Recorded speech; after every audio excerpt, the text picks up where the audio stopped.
Gaskiya ba zan baka ba.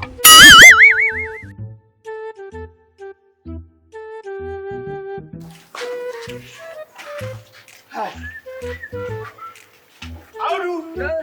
Gaskiya kishin ruwa nake ci. To, bakwai ka san haka. Wani shago ta mu je ba mu ruwan nan namu sha. To kwarai kuwa. Zo mu je. Dan da shi muka ci wayo. Salamu alaikum. Barka da yau. Na wasu nuku dai. Malaya kasuwa. Lafiya godiya. Mun za ka taimaka mu da ruwan nan namu sha. Wallahi shi ne kama ne ruwan da za a ba mu kuɗin sha. Me yana ta? Ruwan da abin da ake cikin ruwa mai sanyi wanda yake sanyi a ƙauye. Randa mana na ga shi sanya. At least dai ruwa kuke so ku siya.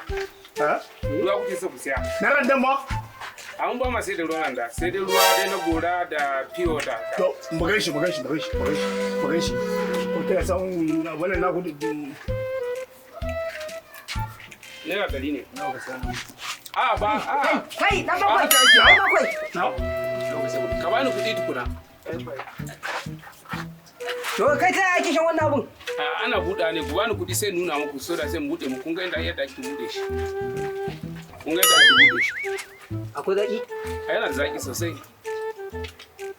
Da zakin shi. Da zaki. To nawa ne? Naira 100 ne. Naira 100 ne.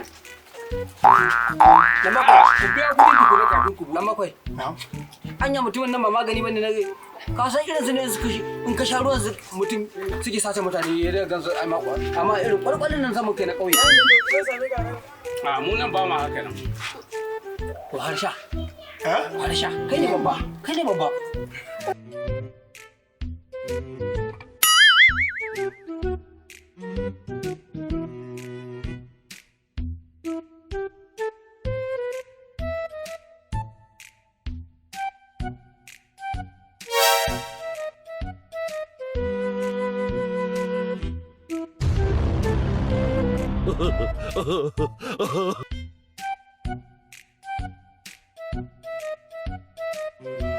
Yawa! Da daɗi wallahi. A zama ba da kuɗi ba. Wayo za mu bishi, mu ware, mu bishi waye ɗin. me yago bari wancan ni da tsari nake ji To, Ni ko na je bayan gari. to ku bani kuɗin kafin ku tafi ko?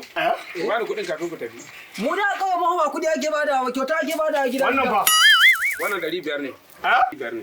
Mu mishi waye mu gudu. In kuka hada da kuɗin ruwa ya kama naira 600 kenan. 600? 600. Kai kuma Mu can. mishi waye mu gudu tun ya ci. Kuma can ba. Shi da yaran aiki. Kawai za mu gudu. Officer!